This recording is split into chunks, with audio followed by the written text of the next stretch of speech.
from PRX. Friends beyond the binary, ladies and gentlemen, boys and girls, it's time for the podcaster who's here to make your long winter's nights as short as possible. Ideally, because you say, well, I don't know what he was talking about, and I don't remember. I'm just waking up this morn. Getting ready for whatever. I slept good. That's the goal of Sleep With Me. It's to be your friend in the deep, dark night, a mild distraction, a friendly voice, a bore bud, a bore sib, a bore bestie, a neighbor, a borebur, a bore bee. Your bore bud. I'll tell you more about it later. But basically, just take your mind off stuff and keep you company so you could fall asleep. This show's a bit different, so if you're new, the show's a bit different. It takes some getting used to, but I'm really glad you're here because let's see how it goes. I'm here to, I guess I already said it. I'm here to get mixed up for your benefit, to go off topic for your benefit, kind of like providing a service where someone talks and goes off topic, can barely put words together, but it's here. To keep you company in the deep, dark night. So let's just see how it goes. Sometimes I have more than this, but I don't know. I guess I'm out of words. I'm more full of rambles. So welcome to Sleep With Me. It's a podcast that puts you to sleep. What we got coming up is a little bit of support. So paying for the show's optional. Then a long, meandering intro meant to ease you into bedtime. And then our bedtime story after that. So I'm really glad you're here. And we're able to do this thanks to people that support the show directly, support the sponsors, or the people that support the show with their goodwill or spreading the word about the show, their kindness, or just the people that are falling asleep that I never hear from. I love putting you to sleep. I wouldn't do it if I wasn't putting you to sleep. So it's okay if you're just falling asleep in the background. Welcome to Sleep With Me, the podcast that puts you to sleep. All right, everybody, it's Scoots here. It's time to talk about Helix Sleep. You got to take that Helix Sleep quiz. Go to helixsleep.com/sleep. And oh boy, am I missing my Helix. I'm in a hotel room right now recording this. And I wish I was at home in my Helix bed. Last night I was tossing and turning because I sleep on my side. I sleep on my stomach. I don't want to feel hot and stuffy. And so when I took the Helix quiz, I got matched with the Helix Dusk. I picked the Dusk Lux, and I've never looked back.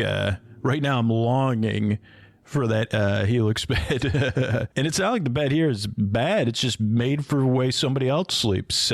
So do yourself a favor this holiday season. You know, you're going to be getting a lot of sleeps over the next year, the next 5 years, the next 10 years. And you want to be comfortable in a bed that fits your needs. So here's what you do. Take that Helix quiz and find out which bed you get matched with.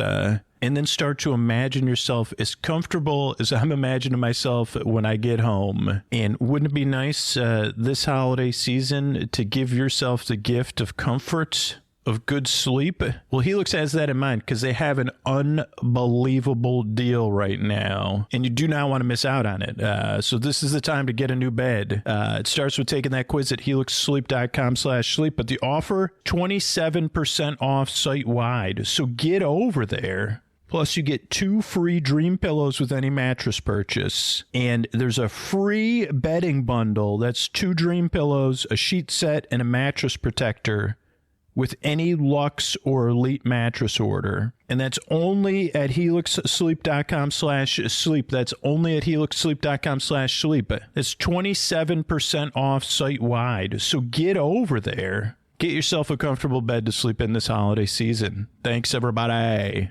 Hey, everybody, Scoots here. As we head into another year of Sleep With Me, I wanted to ask, I'm so grateful I get to make this show and to be a service to people that are kind of going through the same thing I've always gone through with my sleep, right? But I want to ask you, if you're grateful for the show, like looking back, are you grateful for whatever the Sleep With Me provided you over the past year? Did it help you sleep, keep you company, make your nights a little bit easier? Like on a scale of 1 to 10, If 10 is like your loved ones, your pets, the things that are dearest in your life to you, and like 1 is like, I don't know, toothpaste or I don't know, maybe dish detergent. I don't know what other things. I don't want to offend any things I'm grateful for, right? But, right around toothpaste, where does Sleep With Me fall? Is it closer to the 10 or is it closer to toothpaste, right? And like, how much do you spend on those things that are 1s and 2s for you? Like if a year of toothpaste is $20, because my goal next year and the year after that is the same as every year. And sometimes I forget what the goal of the show is. But right now I know exactly what my goal for next year is. It's to keep making the podcast that puts you to sleep. The podcast that you are grateful for. So if you have more gratitude for Sleep With Me than toothpaste, not that you should stop on the toothpaste or the dish detergent. Dentists, don't worry. But if you have the same gratitude, if you pay for toothpaste and you have the same amount of gratitude for toothpaste as you do for Sleep With Me, would you think about supporting the show? But right now, that's kind of the essential thing, because you might be the only person that's listening to me right now. And that's saying, yeah, I'm about it. Well, no, Scoots, I'm a little bit, maybe grapefruits. I may be as grateful for Sleep With Me as grapefruits. So here's your chance right now to help me achieve the goal of putting you to sleep for the next year, the next 2 years, the next 3 years, the next 4 years. You go to right now, go to sleepwithmepodcast.com/plus. And then you say, I'm as grateful for this podcast as I am for grapefruits. Or whatever, insert your line there, and sign up to support the show. You could do it annually, you'll save money. You could do it monthly. But also realize when you do that, you're going to be really grateful for Sleep With Me Plus, because it is the ultimate listening experience. There's ad-free episodes, story-only episodes, bonus episodes. Bore friends and bore besties get all intro episodes, all night episodes. So you'll be giving yourself a gift at the same time of better sleep for the next year. You'll be helping me achieve our goal together. And if you're not sure, you could try it out first. But if you're listening right now, go ahead, stay with me. I'm as grateful for Sleep With Me as I don't I'd say like whatever the cleaner is that I use. But yeah, it's okay. Okay, I'll take it. I'm as grateful for Sleep With Me as grapefruits or grape nuts. I'm more grateful for Sleep With Me than grape nuts. And as you say that, go to sleepwithmepodcast.com/plus right now, though. Please, we need in order to meet that goal of putting you to sleep. If you can afford to support the show, I do need your support back, and I'd be grateful for it too. Way more grateful than grape nuts, because your support makes the podcast possible. So thanks for helping me make the show, and you probably hear it all the time. If you can't support the show, if you're not in a position financially to do so, that's totally cool. By the way, somebody else is listening right now that's going to support it for them and for you. But I think you're the one that's listening to me right now. So, you could support the show and then get back to drifting off, knowing you've done your part to meet the goal for 2025. And we'll do it together. And then there's going to be other people listening, like I said, that get to benefit from that too. Because you're not just giving yourself the gift. They'll be grateful for you too. That's pretty cool. They're more grateful for you than grapefruits in grape nuts. I mean, for sure. So it's sleepwithmepodcast.com/plus. Thanks, everybody. Oh, Mr. Bart, a lot of people help out on this show. Who are they? Chris Posty Poster Son sounds like an earful. Wrote the theme song. Edits episodes. Carl W. the Legend. Also edits episodes. Ashley, Kenny, Scotty, Jennifer. Runner. Eric and the team at Astound are on the website. I am the mystery bard. I do the lullabies, yeah. I do commissions at jonathanmann.net. I'll write a song for you. Any reason at all. You can tell me the story and I'll make it personal. You see the kindness shine straight on through when the listeners form their own Facebook group. Keith, Stacy, Sarah, Julie, and Jennifer.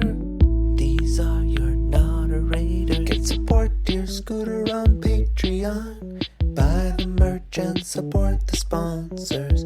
You can find anything you want at sleepwithmepodcast.com. And we're so proud that we could dance. Rusty Biscuit, Lois, Hannah like banana.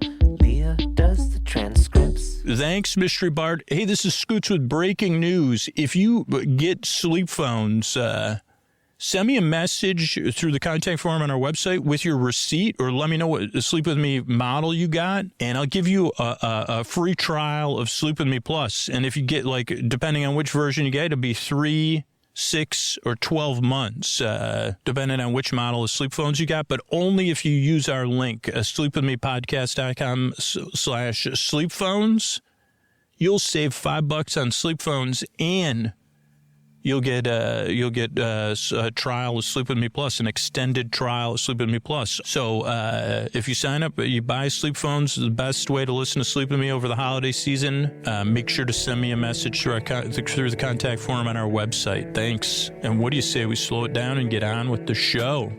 Hey, are you up all night tossing, turning, mind racing, trouble getting to sleep, trouble staying asleep? Well, welcome. This is Sleep With Me, the podcast that puts you to sleep. We do it a bedtime story.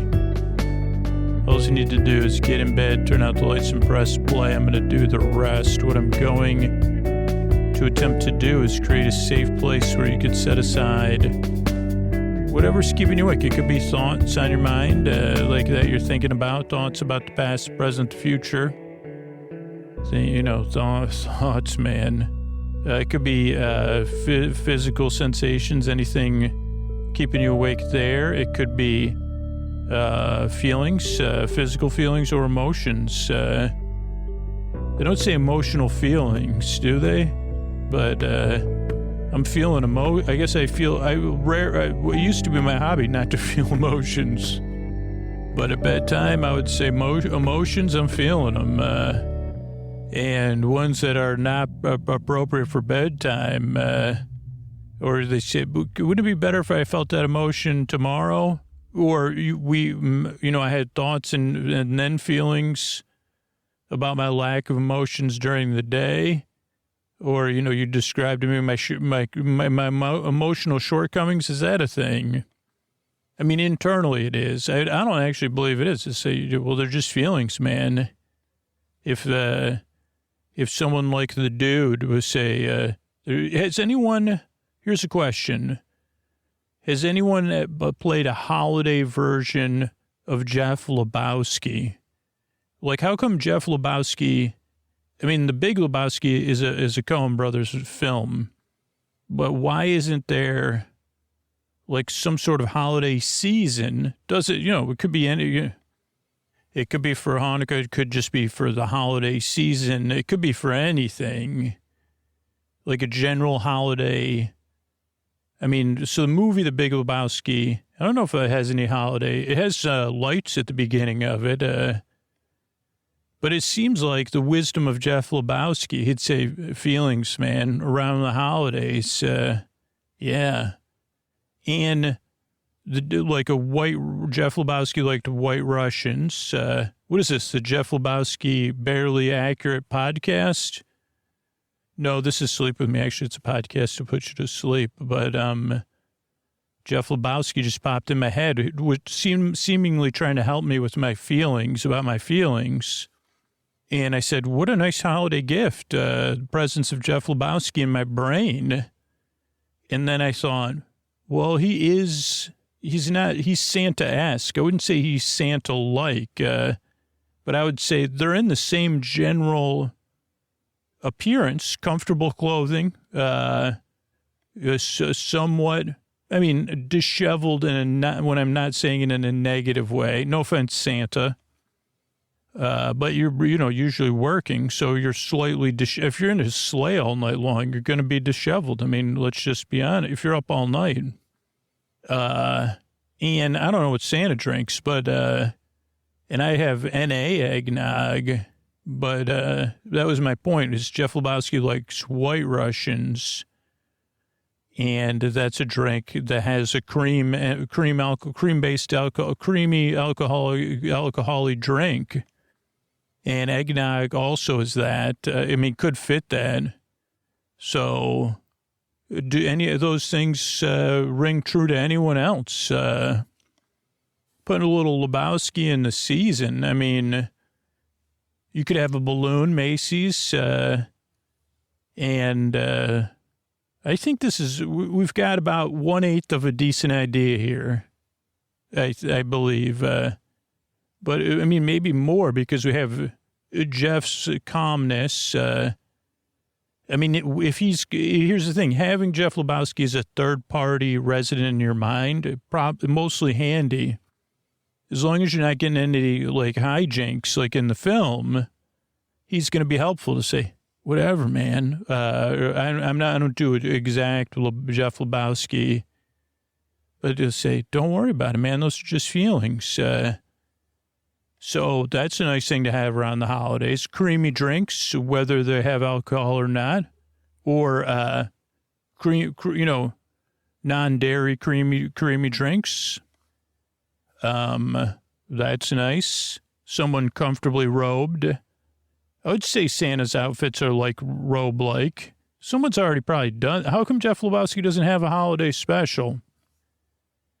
I mean, I don't think it's that. I mean, other than the actual logistics, the reality of it, I think it could be.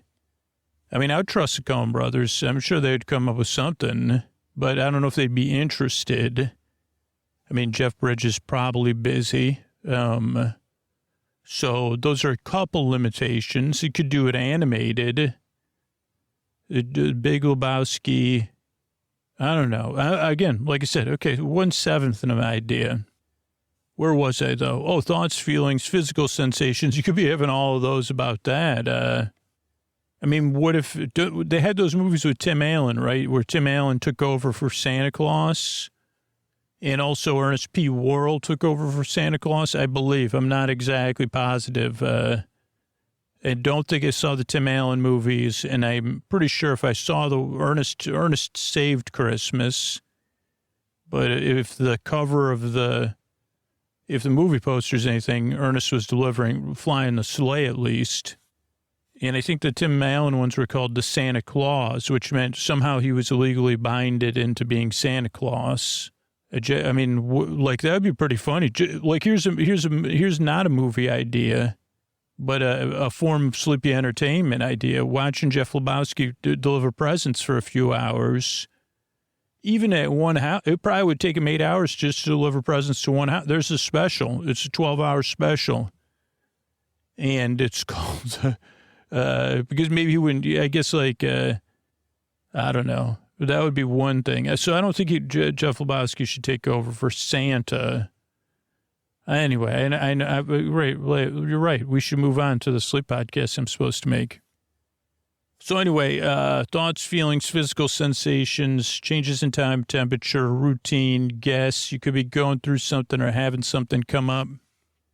Whatever it is that's keeping you awake, I'm here to take your mind off of stuff and keep you company because you deserve a good night's sleep. You deserve a place you could rest. And I know how it feels. So do a lot of other people who are listening here. Like, we know how it is, man. And whatever brought you here to this podcast, you're searching for something or you heard about it and you're having trouble sleeping, that's important, right? So I'm really glad you're here, and I really hope this show can help you fall asleep because and take your mind off stuff and keep you company so you could fall asleep. So, yeah, what I do is I send my voice across the deep, dark night. I use lulling, soothing, creaky, dulcet tones, pointless meanders, and superfluous tangents. And I go off topic. I get mixed up. I forget what I was saying. Like I said, then I talk about some nonsense that doesn't make it makes partial sense. Or it's like, hey, you're not halfway there, but you have an idea. It's just not necessarily coherent or useful. Or, you know what they say to me all the time, not actionable. And I say, well, perfect, because I'm not... It's actionable things throw me off anyway. So, what am I going to do here? Send my voice. Oh, the thing is, a couple of things to know about this podcast. It's a podcast you can just barely listen to. Like, kind of like out of focus picture or background noise or something on in the other room. It's here to just keep you company, like an out of focus picture or a friend talking to you. that you're not really paying attention to. It's also a podcast that doesn't really put you to sleep. I'm here to keep you company while you fall asleep. As I said earlier, I'm really here. There's no pressure to fall asleep with the show. That's why it's over an hour. I'm here to keep you company whether you're awake or asleep. There's people who are listening who need a break during the day, or people who can't sleep at all. So I'm here to the very end, whether you're awake or asleep, whether you're listening or not, or you wake up and you need something to listen to. That's what my job is. Bore friend, bore bae, bore sib, bore bud, neighbor, bore bee, bores, bore in charge or whatever. Your best bore friend forever. Your bore bruh. I'm here to be your company, whether you're paying attention to me or not, just to talk for your, not even for your pleasure, but for your mild, barely entertainment. Now, the other thing is this show is like it's a taste you can acquire. It's not an acquired taste. That sounds a little bit fancy, you know. But it's a taste at first, you say. You do that thing with your mouth that I can't do because it's a sleep podcast where you clear your palate and then you say, I'm not so sure about this. Give me another bite. And then you taste again. You say, oh, okay. I get it now. Usually it takes 2 or 3 tries to get used to the show. That's just what probably in the 11 years I made the show, over 1 million people have said it.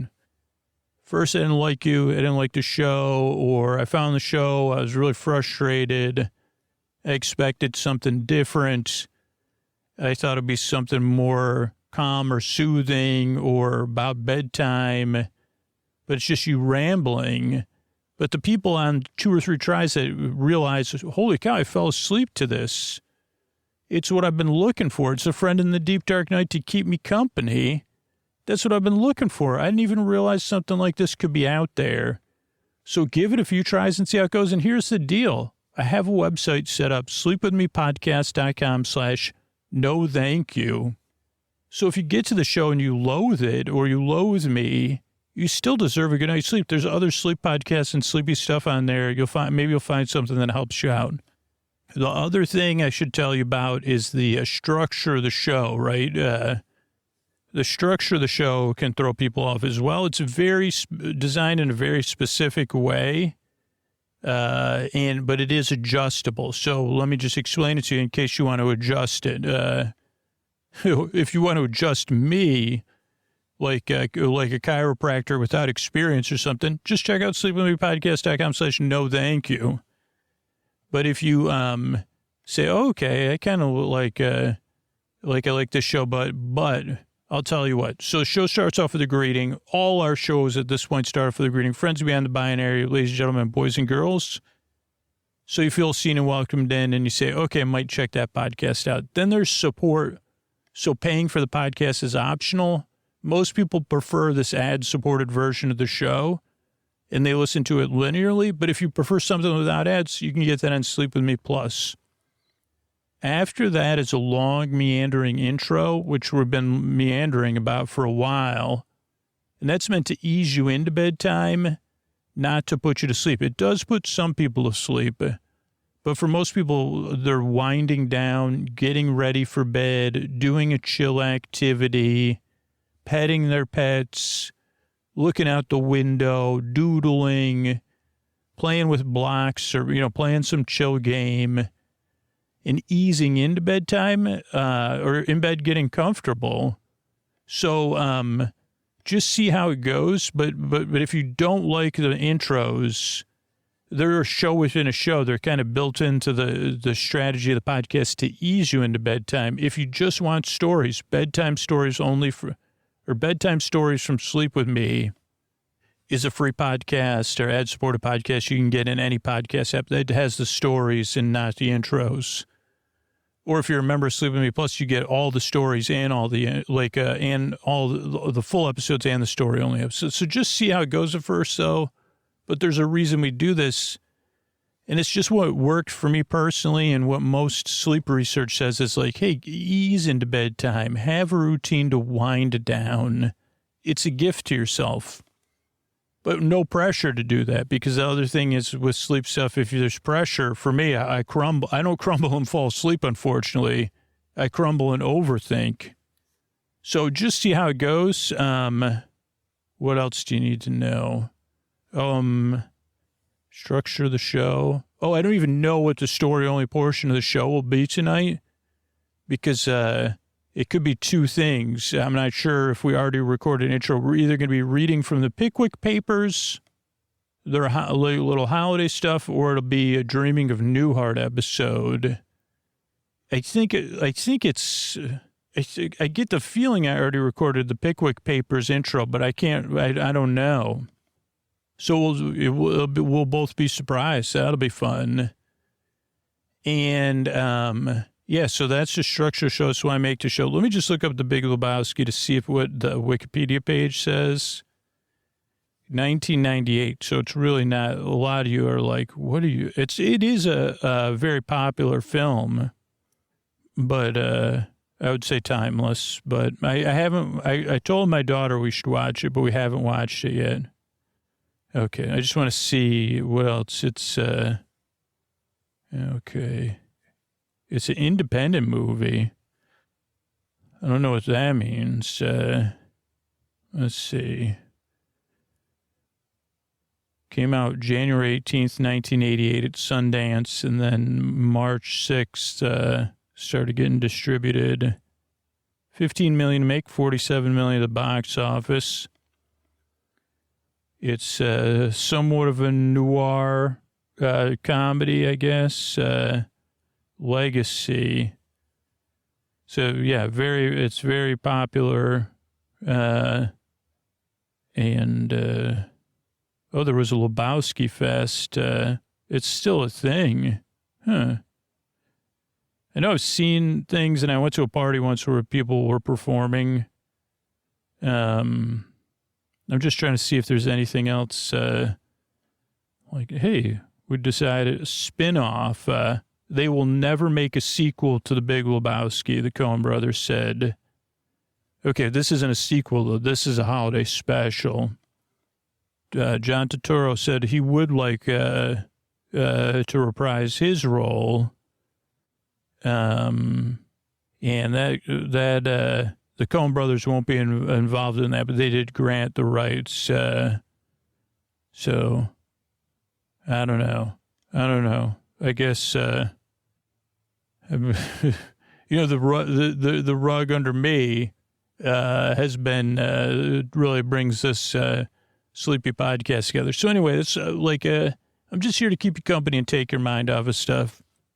If you're new, I'm really glad you're here. I really hope we can help you out. Myself and a team of people work really hard on this show because we believe in it, man. We believe you need some company and a little bit of silliness in the deep, dark night if you want it. If this works for you, great. You're welcome to be part of our crew of nodders or whatever. If it doesn't work for you, it's not for you, that's cool too, man. I'm really glad you're here. I work really hard. You're in a nice drive. I really hope I can help you fall asleep. Thanks again for coming by. And here's a couple of ways we're able to do it for you for free twice a week. Sleep With Me podcast is brought to you by Progressive Insurance. Do you ever find yourself playing the budgeting game? Well, with the Name Your Price tool from Progressive, you can find options that fit your budget and potentially lower your bills. Try it at Progressive.com. Progressive Casualty Insurance Company and Affiliates. Price and coverage match limited by state law. Not available in all states. All right, everybody, it's time to talk about tonight's sponsor, Zocdoc. Being an adult has its high points, whether it's buying yourself a block of cheese to spend the evening with or baking up a personal batch of cookies. Or, maybe taking a nap. Those are sometimes the perks of being an adult, but it's not all fun. You do have to eat your vegetables. You do have to do your taxes. And when it comes to taking care of you and your health, you got to make doctor's appointments. But for that one, there's Zocdoc, the healthcare app that makes adulting much easier. Zocdoc is a free app and website where you can search and compare high-quality in-network doctors and click to instantly book an appointment. We're talking about in-network appointments with more than 100,000 healthcare providers across every specialty. From mental health to dental health, eye care to skin care, and much more. You can also see their actual appointment openings, choose a time that works for you, and click to instantly book a visit. Plus, Zocdoc appointments happen fast, typically within just 24 to 72 hours of booking. You can even score same-day appointments. You know, I really wish all my experiences were as easy as opening the Zocdoc app when I've looked for eye doctors, when I've checked other things in before. So I love just opening Zocdoc up and imagining you getting to use it. Look up, okay, this person, I'm going to read through this doctor's reviews. They're the specialty I need. They have an open appointment and they take my insurance. That's why I wish I could use Zocdoc for everything. So you should check it out. So stop putting off those doctor's appointments and go to Zocdoc.com/sleep to find and instantly book a top-rated doctor today. That's ZocDoc.com/sleep. ZocDoc.com/sleep. Get over there. Let me know how it goes. Thanks, everybody. Everybody, this is Scoots here, and we did this last year. And in October, I think we released us reading the novel Frankie, one chapter, and we've been doing that on Sleep With Me Plus. We're going to read the whole novel. Some of that comes out as part of Subscriber Summer or the Subscriber Holidays. And some of that is at the Boar Friends and Boar Besties. But this is another Dickens, this is a chapter from a Dickens story, the Pickwick Papers. And I think I'm going to be recording this whole book because it's serialized. I'm thinking about doing more of the serialized content. So we'll see how it goes. And it may be a slightly different style of narration. I don't know. This one will be a test. So, yeah, let's see how this goes. This is the Pickwick Papers from Charles Dickens, or as we like to call him, Chuck Dicks with an X. Chapter XXVIII. So 28. A good-humored Christmas chapter, containing an account of a wedding and some other sports besides, which, although in their way, even as good customs as marriage itself, are not so quite kept up in these times. As brisk as bees, if not altogether as light as fairies, did the four Pickwickians assemble on the morning of the 22nd day of December, in the year of grace in which these, their faithfully recorded adventures, were undertaken and accomplished. Christmas was close at hand. In all his bluff and hearty honesty, it was the season of hospitality, merriment, and open-heartedness. The old year was preparing, like an ancient philosopher, to call his friends around him, and amidst the sound of feasting and revelry, to pass gently and calmly away. Gay and merry was the time, and the right level of celebration were at least four of the numerous hearts that were gladdened by its coming. And numerous indeed are the hearts to which Christmas brings a brief season of happiness and enjoyment. How many families whose members have been dispersed and scattered far and wide, and the restless struggles of life are then reunited and meet once again in that happy state of companionship and mutual goodwill, which is a source of such pure and unalloyed delight, and one so incompatible with the cares and sorrows of the world, numbered among the first joys of the future for those who haven't done it yet, provided for people that enjoy it. How many old recollections and how many dormant sympathies does the holiday time awaken? We write these words now, many miles distant from the spot at which, year after year, we met on that day, a merry and joyous circle. Many of the hearts that throbbed so much then not everybody gets to enjoy it. Some people are also enjoying it on the big holiday stage in the sky. But many of the looks that shone so brightly then have, they've dimmed, but then been reignited in another stage so brightly. They're glowing now, different from their glowing whence, hence I speak of the hands we grasped, hands that may have had mittens or gloves, or may have been cold from the air, only from the air, maybe warm, maybe clammy, maybe warm and moist, maybe dry, maybe they had those gloves that Scooter wished he had so much that changed color when they got cold, called frosties or frozies or something like that. And hence I wonder what Frozone's hand would feel like. Probably soft in that glove, and probably warm underneath the glove. As such we talk.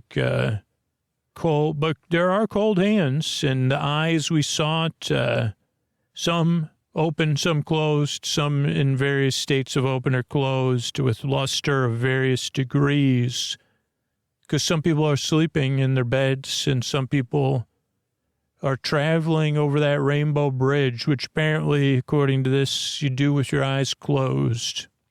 Before you get to run through that big farm and go on the big sleigh to the great thing that's awaiting.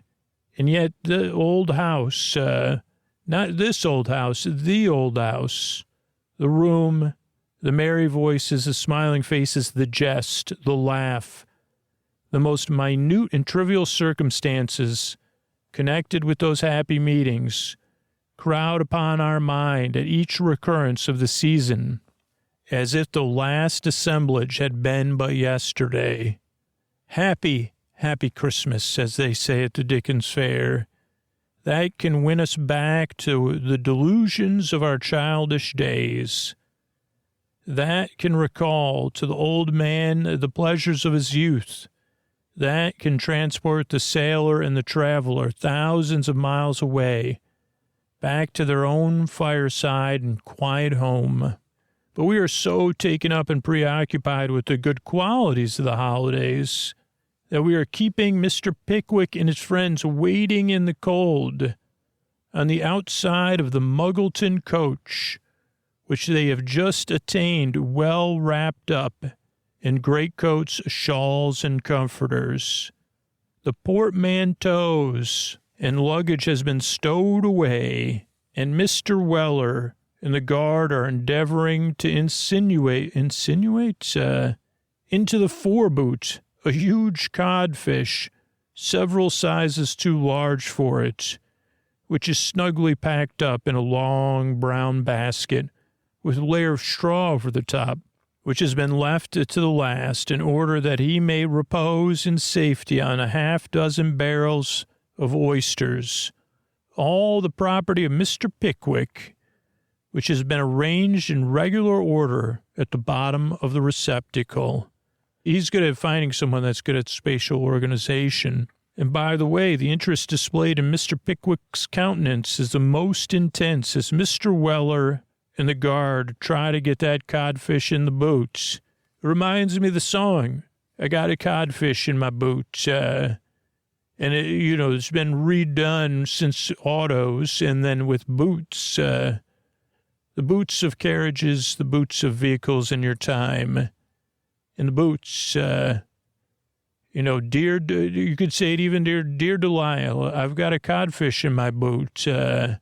Once will maybe never been performed by Emmett Otter and that sweet jug band. It was a jug band, but it was only one person there was only one other band member.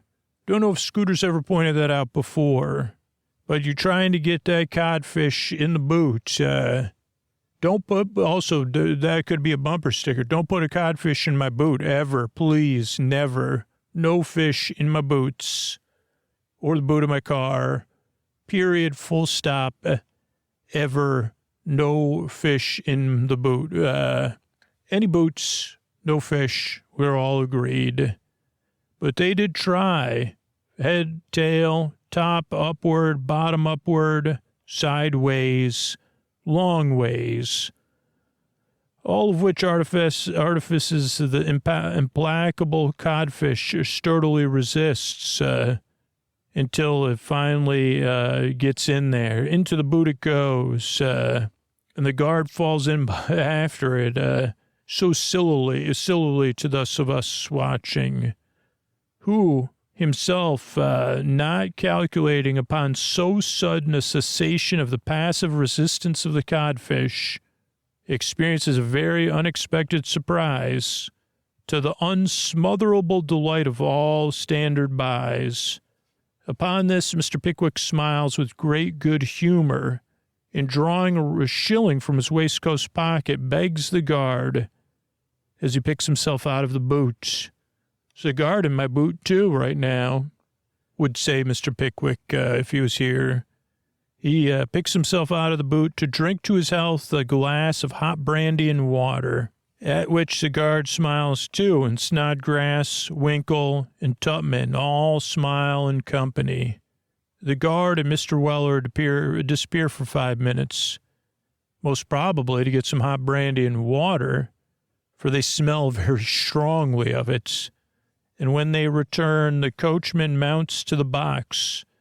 Mr. Weller jumps up behind, and the Pickwickians pull their coats around their legs and their shawls over their noses.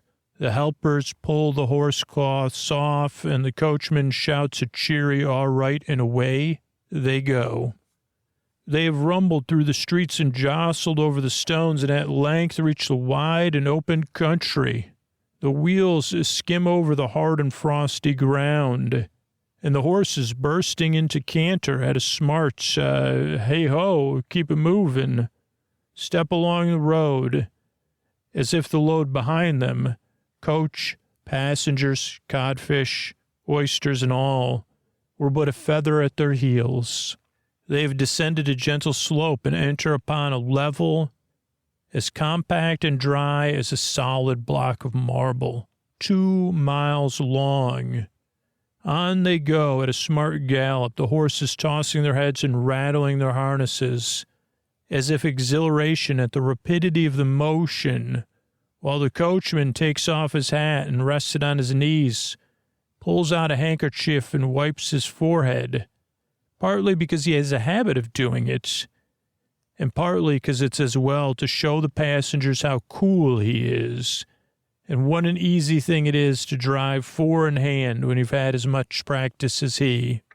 Having done this very leisurely, otherwise the fact would be materially impaired, he replaces his handkerchief, pulls on his hat and adjusts his gloves, squares his elbows and says, "Hey-ho, horsey-ho, keep it moving, yo-yo-yo, ho-ho-ho."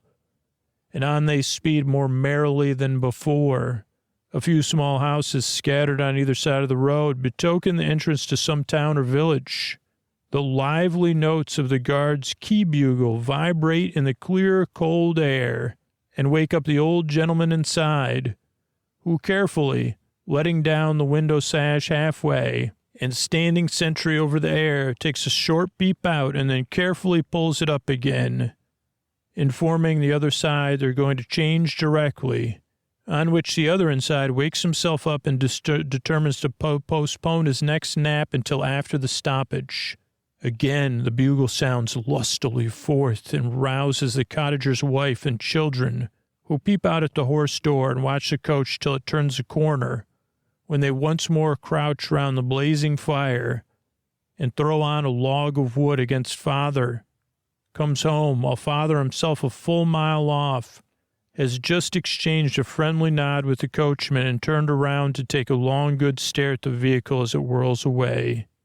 And now the bugle plays a lively air as the coach rattles through the ill-paved streets of a country town, and the coachman, undoing the buckle which keeps his rib bands together, prepares to throw them off the moment he stops. Mr. Pickwick emerges from his coat collar and looks about him with great curiosity, Perceiving which, the coachman informs Mr. Pickwick of the name of the town and tells him it was market day yesterday, both of which pieces of information Mr. Pickwick tells his fellow passengers, whereupon they emerge from their coat collars too, and look about them also. Mr. Winkle, who sits at the extreme edge with one leg dangling in the air, is precipitated into the street as the coach twists around the sharp corner by the cheesemonger's shop and turns into the marketplace before Mr. Snodgrass, who sits next to him as he recovered from his alarm. They pull up at the inn yard, where the fresh horses with cloths on are already waiting. The coachman throws down the reins and gets off and down, and the other outside passengers drop down also, except those who have no great confidence in their ability to get back up again. They remain where they are and stamp their feet against the coach to warm them, looking with longing eyes at the red noses, at the bright fire in the inn, the bar, the sprigs of holly with red berries which ornament the window. But the guard has delivered at the corn dealer's shop the brown packet he took out of his little pouch, which hangs over his shoulder by a leathern strap, and has seen the horses carefully put to, and has thrown on the pavement the saddle which was brought from London on the coach roof, and has assisted in the conference between the coachman and the hostler about the gray mare, who they took good care of last Tuesday. He and Mr. Weller are all right behind, and the coachman is right in front, and the old gentleman inside, who has kept the window down full 2 inches at this time, has pulled it up again, and the cloths are off, and they're all ready for staring, except for the 2 gentlemen whom the coachman inquires after some impatience. Hereupon the coachman and the guard, Sam Weller and Mr. Winkle and Mr. Snodgrass and the hostlers and every one of the idlers, who are more in number than all the others put together, shout for the missing gentleman as loud as they can bawl.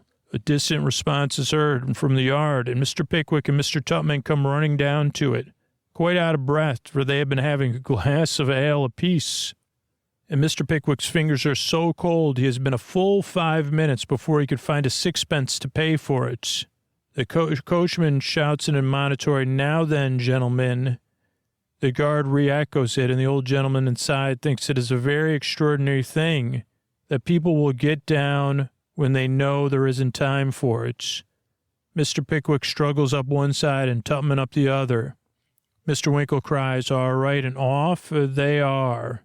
Shawls put up, collars adjusted, and the pavement ceases and the horses disappear, and they are once again dashing along the open road, with fresh, clear air blowing in their faces and gladdening their very hearts within them.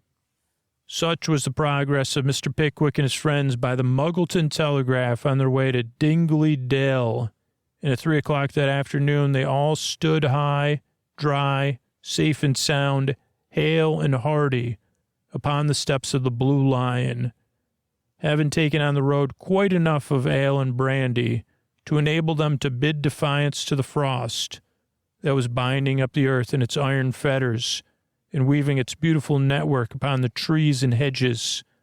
Mr. Pickwick was busily engaged in counting the barrels of oysters and superintending the disinterment of the codfish, which he himself gently pulled by the skirts of the coat. Looking round, he discovered that the individual who resorted to this mode of catching his attention was no other than Mr. Wardle's favorite page, better known to the readers of this unvarnished history by his nickname, Bud. "Ah," said Mr. Pickwick. "Ah," said Bud. As he said it, he glanced from the codfish to the oyster barrels and chuckled joyously. Bud was happy to see them. "Well, you look rosy enough, my young friend," said Mr. Pickwick. "I've been asleep in front of the taproom fire," replied Bud, who had heated himself to the color of a new chimney pot in the course of an hour's nap. "They sent me over the shay cart to carry your luggage up to the house. He'd sent me home some saddle horses, but he thought you'd rather walk, being a cold day." Yes, Mr. Pickwick said hastily, for he remembered how they had traveled over nearly the same ground on a previous occasion.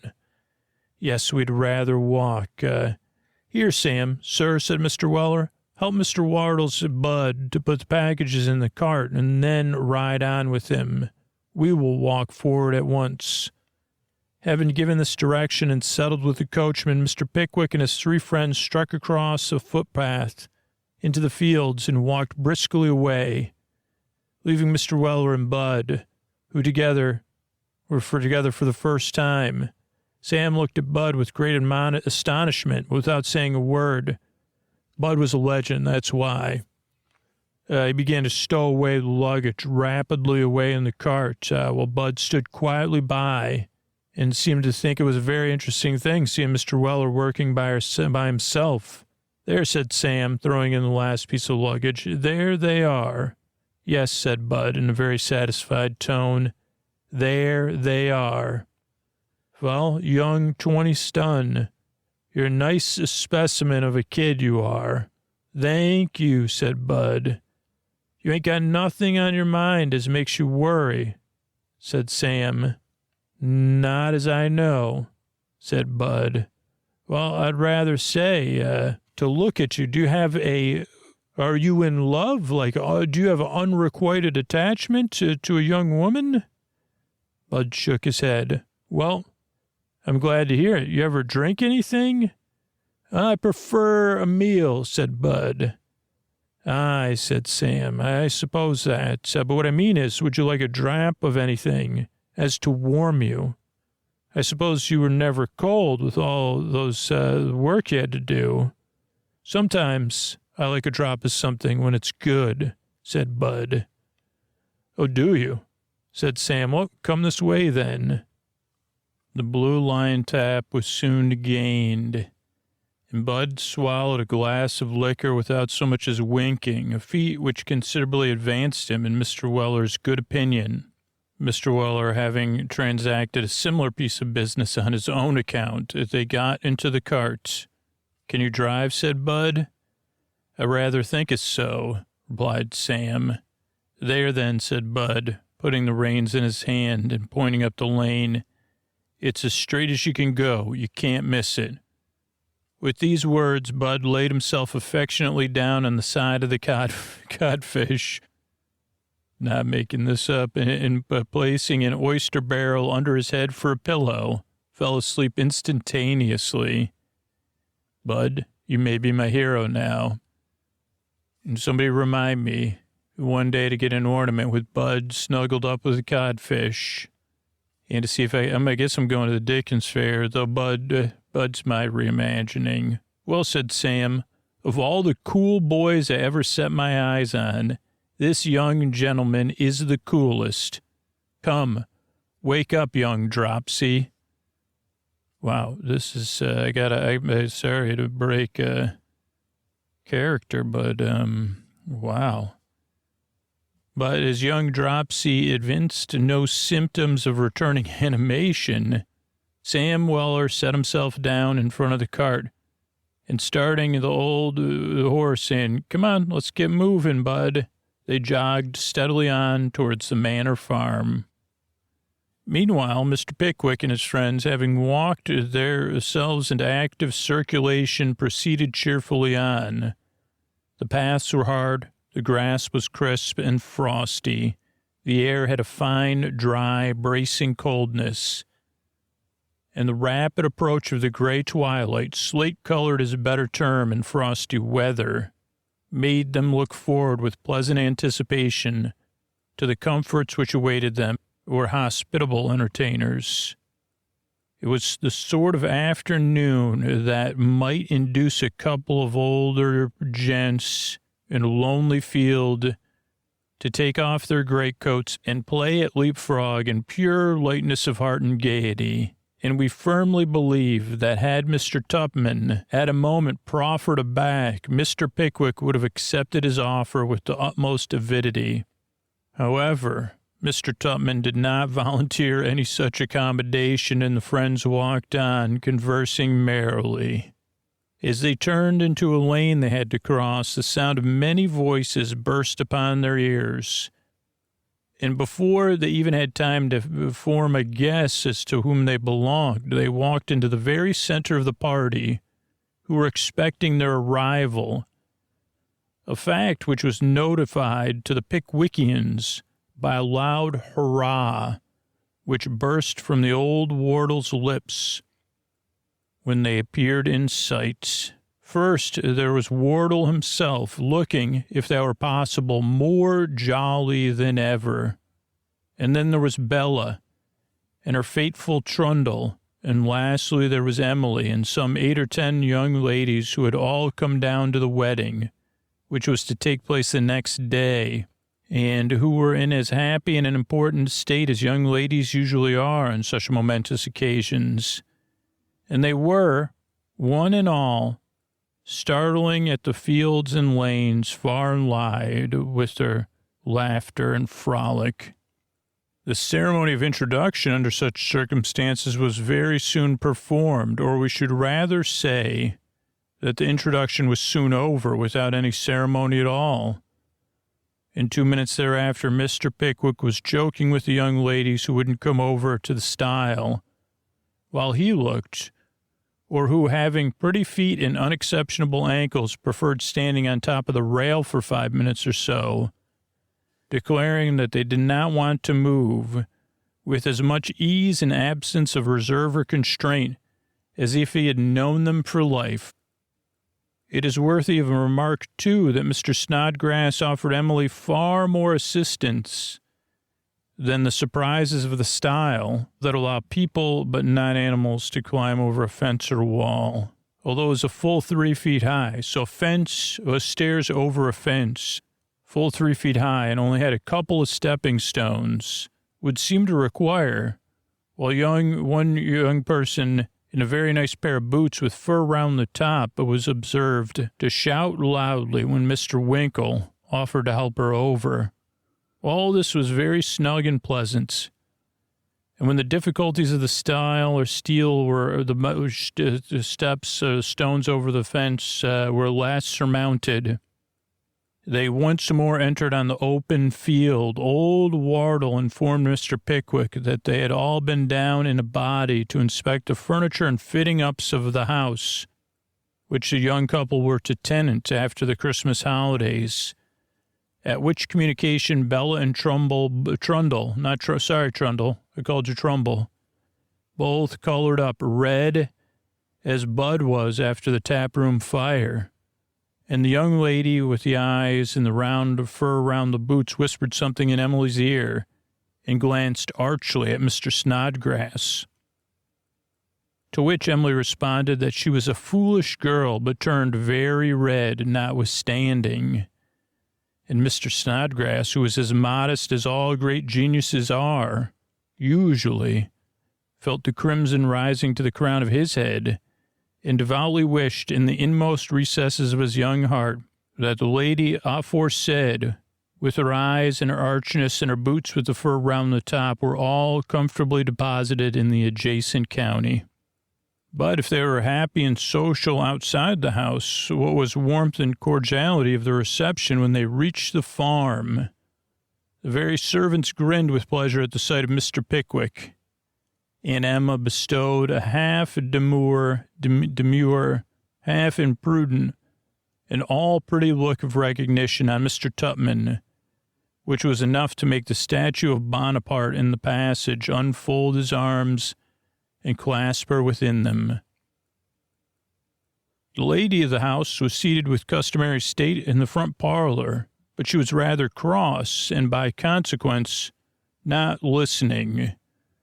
She never went out herself, and like a great many other wise family members of the same stamp, she was apt to consider it an act of domestic forbiddance if anybody else took the liberty of doing what she couldn't. So, bless her old soul, she sat as upright as she could, and in her chair looked as fierce as might be, and that was benevolent after all. "Mother," said Wardle, "Mr. Pickwick, you recollect him?" "Never mind," replied the lady of the house, the mother, with great dignity. "Don't trouble Miss Pickwick about an old creature like me." So she's saying about herself, but it doesn't say, you see, we could be a little bit nicer to yourself. Nobody cares about me now. You sound a bit like the Nana that lives in my mind.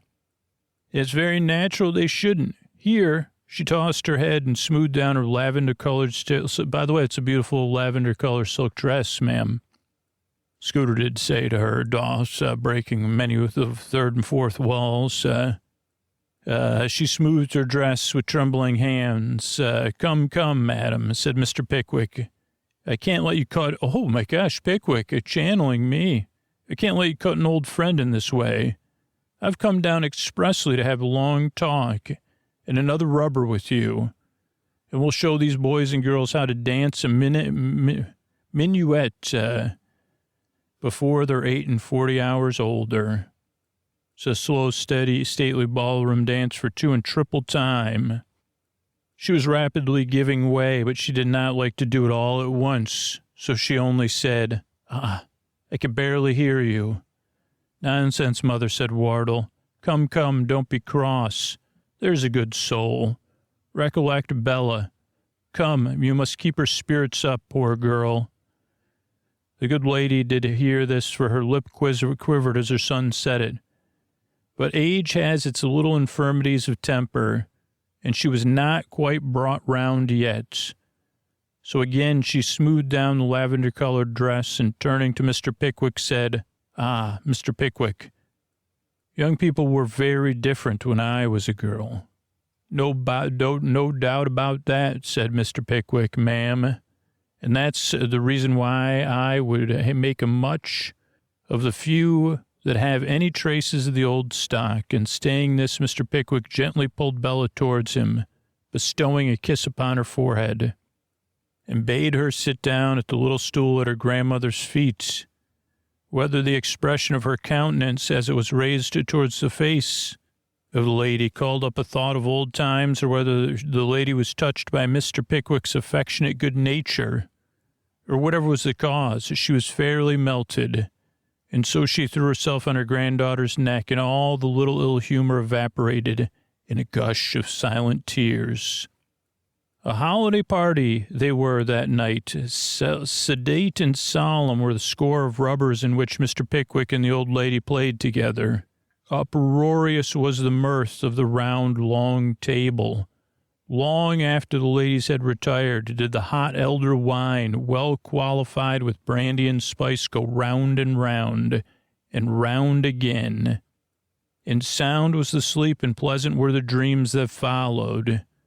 It is a remarkable fact that those of Mr. Snodgrass's bore constant reference to Emily Wardle, and that the principal figure in Mr. Winkle's visions was a young lady with beautiful eyes and an arch smile and a pair of remarkably nice boots with fur round the top. Mr. Pickwick was awakened early in the morning by a hum of voices and a pattering of feet sufficient to round even Bud from his heavy slumbers. He sat up in bed and listened. The servants and visitors were running constantly to and fro, and there were such multitudinous demands for hot water, such repeated demands for needles and thread, and so many half-suppressed entreaties of, "Oh, do come and tie me up, my dress," that is, that Mr. Pickwick in his innocence began to imagine that this was a busy place. But when he grew more awake, he remembered the wedding. The occasion being an important one, he dressed himself with particular care and descended to the breakfast room.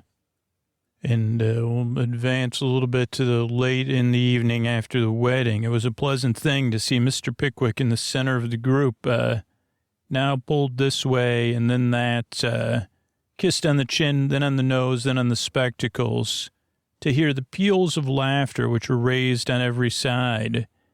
But it was still a more pleasant thing to see Mr. Pickwick up against the walls, scrambling into corners and going through all the mysteries of hiding bluff, with utmost relish for the game, until last he caught one of the poorer relations, and then had to play himself, a bit like hide and seek, you'd say.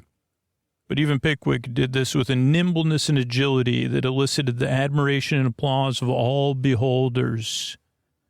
The poor relations who were the seekers, not the hiders, they found the people who thought they would like it, and then the game, kind of petered out, and then they got caught themselves. And when they were all tired of playing it, there was a great game of Snapdragon. And when fingers enough burned with that and all the raisins were gone, they sat down by the huge fire, blazing logs, to a substantial supper in a mighty bowl of wassail, something smaller than an ordinary washhouse copper, in which the hot apples were hissing and bubbling with a rich look and a jolly sound that were perfectly irresistible. This, said Mr. Pickwick, looking round him, this is indeed comfort. Our invariable custom, replied Wardle. Everybody sits down with us on Christmas Eve as you see them now, servants and all, and here we wait until the clock strikes 12 to usher Christmas in and beguile the time, which forfeits in old stories. Trundle, my boy, rake up the fire. Up flew the bright sparks in myriads as the logs were stirred. The deep red blaze sent forth a rich glow that penetrated into the furthest corners of the room and cast its cheerful tint on every face. Come, said Wardle, a song, a Christmas song. I'll give you one in default of a better. Bravo, said Mr. Pickwick. Fill up, cried Wardle. It'll be over 2 hours good before you see the bottom of the bowl through the deep, rich color of the wassail. Fill up all around, and now for the song. But Scooter'll say it more like a poem.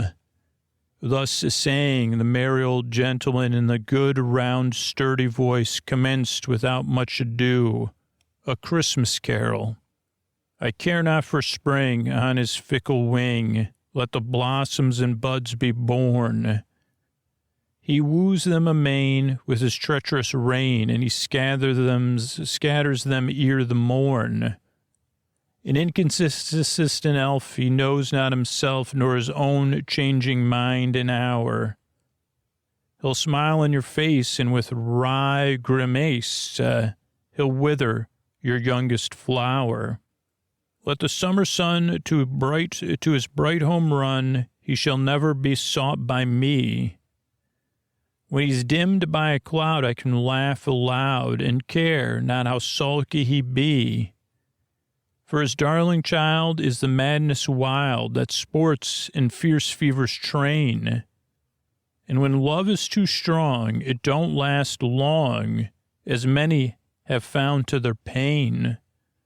A mild harvestful night by the tranquil light of the modest and gentle moon has a far sweeter sheen for me, I ween, than the broad and unblushing noon. Every leaf awakens my grief, and layeth beneath the tree, as it layeth beneath the tree. So let the autumn air be never so fair, it by no means agrees with me. But my song I troll out for Christmas stout, the hearty, the true, and the bold. A bumper I drain, and with might and main give 3 cheers for this Christmas old. We'll usher him in with a merry din, that shall gladden his joyous heart, and we'll keep him up while there's bite or sup, and in fellowship good will part. In his fine honest pride he scorns to hide one jot of his hard-weathered scars.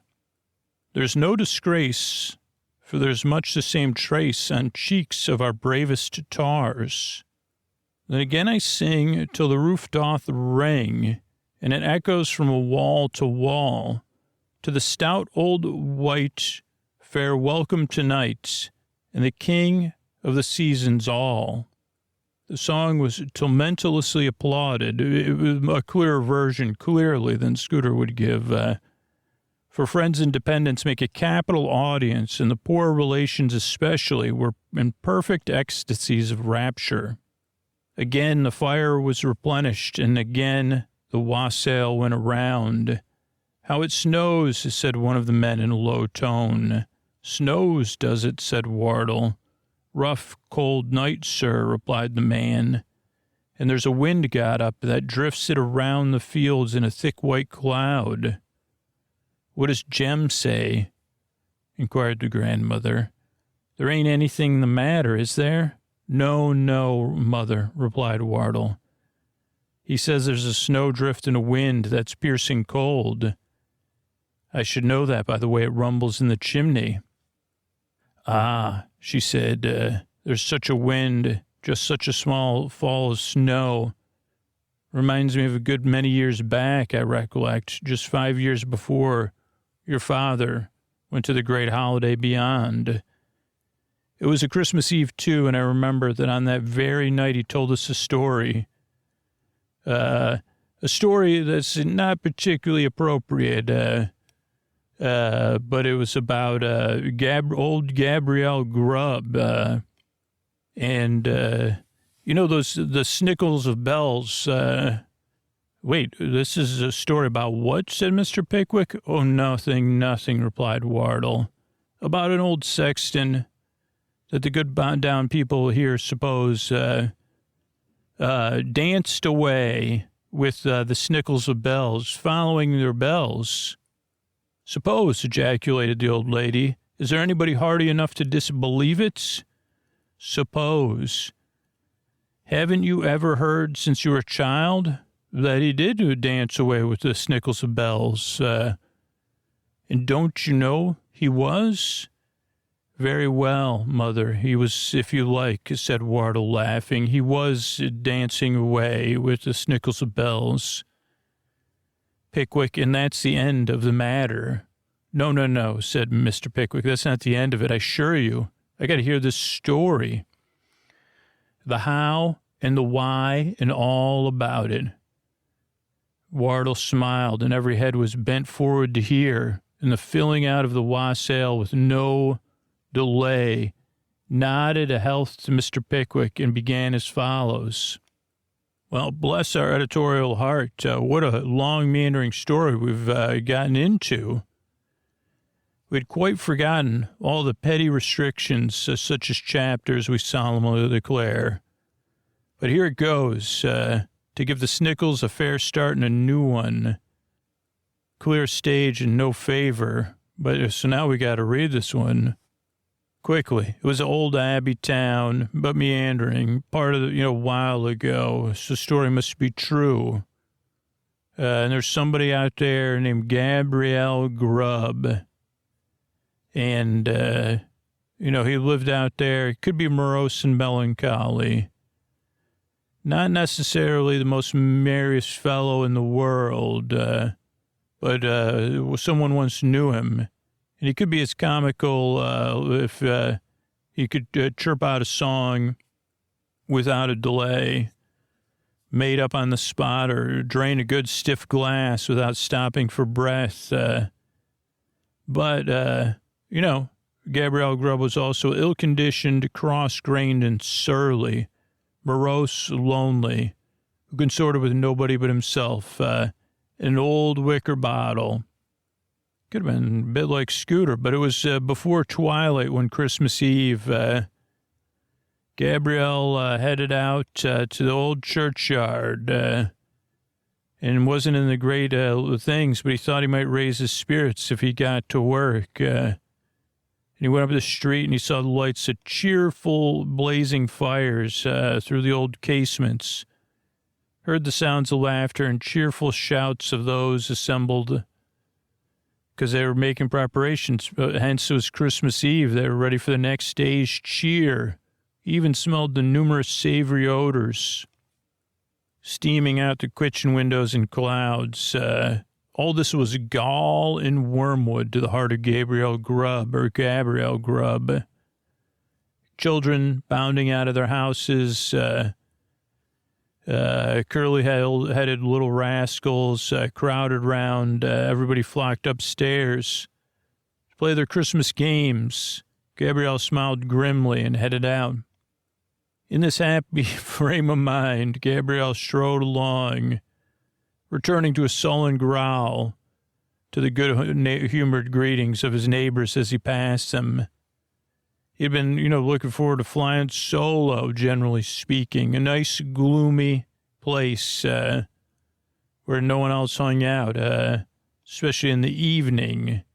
He didn't want to hear any jolly Christmas tunes. In fact, this road even had a name.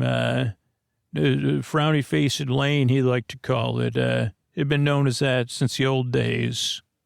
But he walked on, and then he heard a voice drew near, a small boy hurtling along to go to a party and prepare himself was singing at the top of his lungs. Gabriel waited and then hid and then said, "Hey, kid, you don't quit your day job." And the kid said, "I'm just hollering." And he said, "Go to sing your carols to somebody who cares." And he put a frown on this kid's. Old Gabriel Grub really did it on that frowny-faced Lane. Then he got to work and took off his coat and got to digging. He was supposed to dig for a project later that week. And he was pretty pleased with himself, insulting that kid's Christmas singing. And he sang himself songs as he worked to pass the time.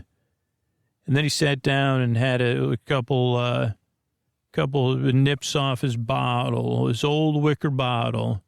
It said, "Frowny faces at Christmas, ho, ho, ho." But then he heard somebody else say, "Ho, ho, ho." And he was like, what was that? And he felt cold, because he had heard somebody say, "Ho, ho, ho," after he had said it. Was an echo? He didn't know. It was an echo, he said, and he had another drink. "Not an echo," said a friend in the night. Gabriel got up and looked around. What's up with that? And nearby wasn't just one, but a handful of snickles of bells who jingled and jangled, a bit like elves. And they had long legs, maybe like that elf on a shelf, but more green and stuff like that. And he said, what? He didn't believe his eyes, for he'd never seen the elf on the shelf or any elves in real lives, even though these were the snickles of bells. Each had a hat garnished with a single feather, their hair white as frost.